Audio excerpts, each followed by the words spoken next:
Olá, estamos de volta para dar continuidade ao nosso curso Tópicos Difíceis em Fisicoquímica. Após o módulo 1, que foi o módulo de equilíbrio iônico da água, pH e pOH, nós vamos agora para o módulo 2, que é o módulo de hidrólise de sais. Do mesmo modo que nós fizemos no módulo anterior, nós vamos, nas primeiras questões, fazer aquelas questões mais teóricas. Qual é o objetivo dessas questões teóricas? Que você passe a ter uma boa fundamentação, logicamente teórica, para que você possa ter condições de mais na frente, nas questões com cálculos envolvendo hidrólise de sais, nós vamos conseguir calcular o pH, o grau de hidrólise, a constante de hidrólise.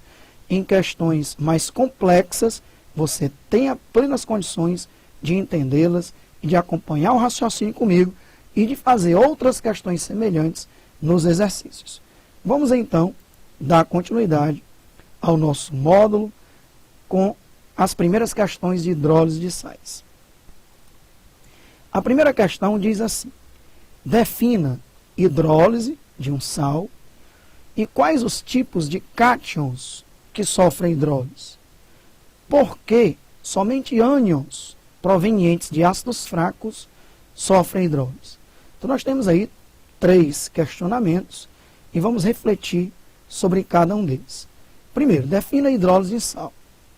Eu coloquei aí, hidrólise de um sal é uma reação de um ânion ou de um cátion ou de ambos com a água, produzindo nessa hidrólise ou íons H3 ou mais, que é um íon hidrônio, que a gente pode até simplificar por íons H+, ou íons OH-, que é a hidroxila. E dessa forma, quando o cátion ou o ânion ou ambos reagem com a água através de uma reação ácido-base de Bronsted, liberando ou íons H3 ou mais, ou íons OH-, isso vai afetar o pH da solução. Então, quando você coloca um sal dentro da água, a solução pode ficar ácida, básica ou neutra. Lembre-se que todo sal tem um cátion que é proveniente de uma base e um ânion que é proveniente de um ácido. Como, por exemplo, o nosso sal de cozinha, o NaCl, o cátion Na+, vem do NaOH, e o cloreto Cl- vem do HCl, ácido clorídrico. Não esqueça que um sal é formado a partir de uma reação de neutralização. Um ácido reage com uma base para produzir sal e água. Então, quando nós colocarmos um sal dentro d'água, nós temos que procurar identificar se aquele cátion e aquele ânion são provenientes de um ácido forte ou de uma base forte, de um ácido fraco ou de uma base fraca. Porque aí, dependendo do cátion ou do ânion que for sofrer hidrólise, haverá liberação ou de íons H3 ou mais, ou de íons OH-, que é o que você vai passar a entender agora, e, consequentemente, a solução poderá ficar ácida, básica ou neutra. Então, a hidrólise de sal é uma reação do ânion, do cátion ou de ambos, provenientes do sal, com a água, através de uma reação ácido-base de Bronsted. Ou seja, o íon ou vai doar H+ para a água, ou vai receber H+ da água. Vamos para a segunda pergunta.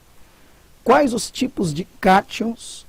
Por que os cátions provenientes de bases fracas sofrem hidrólise? Isso você vai aprender.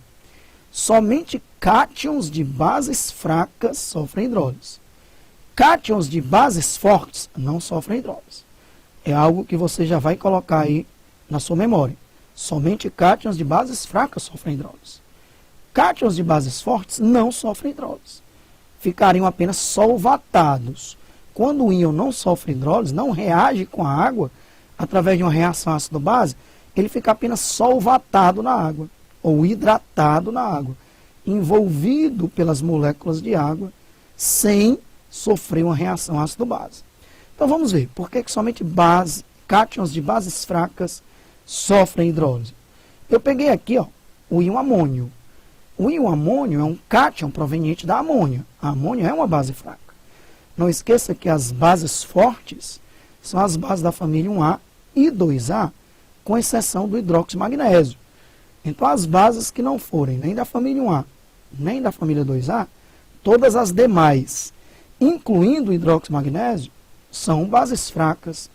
Então, a amônia não é nem da família 1A, nem da família 2A. Por isso que a amônia é uma base fraca. Então, aqui nós temos um cátion proveniente de uma base fraca.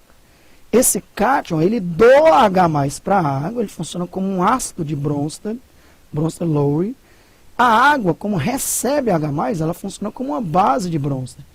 Quando o íon amônio doa um H+ para a água, ele se transforma em amônia, que é uma base fraca. Uma base fraca dentro d'água, na sua forma não ionizada, ela existe. E a água que recebe o H+, se transforma em H3 ou mais. Ou seja, o íon amônio, quando sofre hidrólise, ele deixa a solução ácida. Logicamente, levemente ácida. Porque aqui é um cátion que está sofrendo hidrólise. Logicamente, a concentração de H3 ou mais na solução é pequena. Não dá para considerar, não dá para comparar com a concentração de H3 ou mais, por exemplo, proveniente de um ácido forte que se ioniza. Então, a solução ficaria levemente ácida após a hidrólise do íon amônio. E aí você pode me perguntar, Alexandre, por que então um cátion de uma base forte não sofreria hidrólise? Ora, imagine, se fosse um cátion de base forte que reagisse com a água, haveria a formação aqui de uma base forte na sua forma não ionizada ou não dissociada. Isso não tem sentido, porque uma base forte, ela se dissocia completamente na água. Então, um cátion de uma base forte não vai reagir com a água para produzir uma base forte na sua forma não dissociada. Ele vai ficar apenas solvatado. Ele é chamado de um espectador. Um íon que não reage, que não sofre hidrólise, que ele apenas fica solvatado na água, dissolvido na água, sem reagir com a água. É um íon espectador, ok? Então, cátions de bases fracas sempre sofrerão hidrólise, porque eles vão doar um H+ para a água, produzindo uma base fraca na sua forma não ionizada. Uma base fraca na sua forma não ionizada existe dentro da água, porque as bases fracas predominam na sua forma não ionizada, já que a sua constante de ionização é muito pequena. Lembrando que a amônia, ela se ioniza dentro da água, porque é um composto covalente. Já o KOH, que seria uma base iônica, ela sofre dissociação iônica dentro da água. Então, cátions de bases fracas sofrem hidrólise, pois originam uma base fraca na sua forma não ionizada em solução aquosa. Uma base fraca na sua forma não ionizada em solução aquosa existe. Então, isso é coerente. Já uma base forte não existe na sua forma não dissociada em solução aquosa. Por isso que cátions de bases fracas não sofrerão hidrólise. Vamos para a terceira pergunta, o terceiro questionamento dessa questão de número 1. Por que é que somente ânions provenientes de ácidos fracos sofrem hidrólise? Ora, ainda antes, só confirmando aquilo que eu coloquei, cátions de bases fortes não sofrem hidrólise, pois caso isso ocorresse, haveria a formação de uma base forte na sua forma não ionizada ou não dissociada em solução aquosa. Isso é só para confirmar aquilo que eu já havia lhe dito, que cátions de bases fortes não sofrem hidrólise. Era bom o aluno colocar na justificativa também essa parte. Por que que cátions de bases fortes não sofrem hidrólise? Agora sim, por que é que somente ânions provenientes de ácidos fracos sofrem hidrólise? Com certeza você já tem uma ideia. Porque um ânion de um ácido fraco, ao sofrer hidrólise, ele vai receber um H+ da água e vai produzir um ácido fraco dentro da água na sua forma não ionizada. Um ácido fraco dentro da água na sua forma não ionizada existe.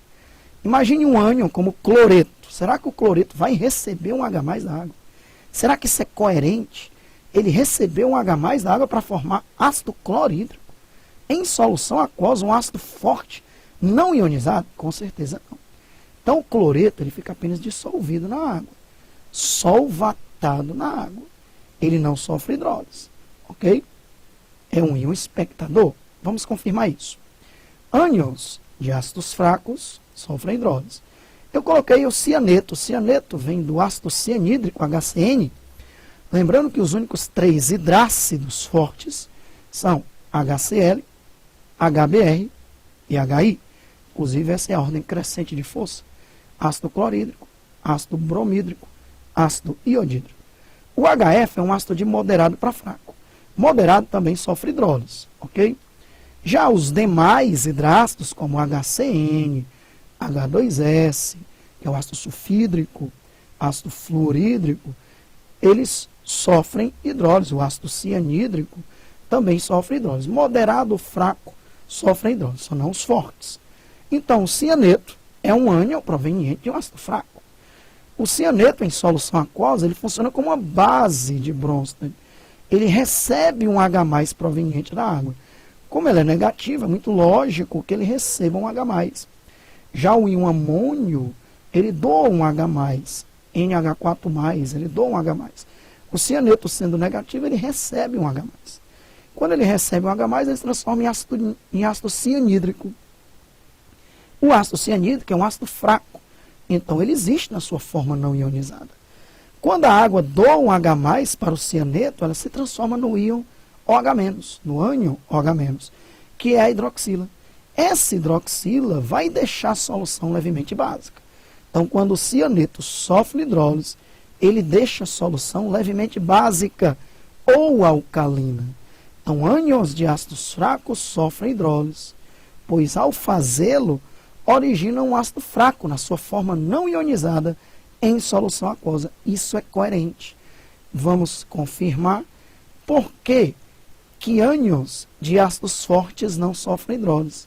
Pois caso isso ocorresse, haveria a formação de um ácido forte na sua forma não ionizada em solução aquosa. Isso seria uma incoerência. Então, na prática, os ânions de ácidos fortes, como o cloreto, o brometo, o nitrato, o sulfato, o fosfato, eles apenas ficam solvatados na água. Eles não sofrem hidrólise, ok? Então tá aí, você já aprendeu algo muito importante. Por que cátions de bases fracas sofrem hidrólise? Porque vai produzir uma base fraca em solução aquosa.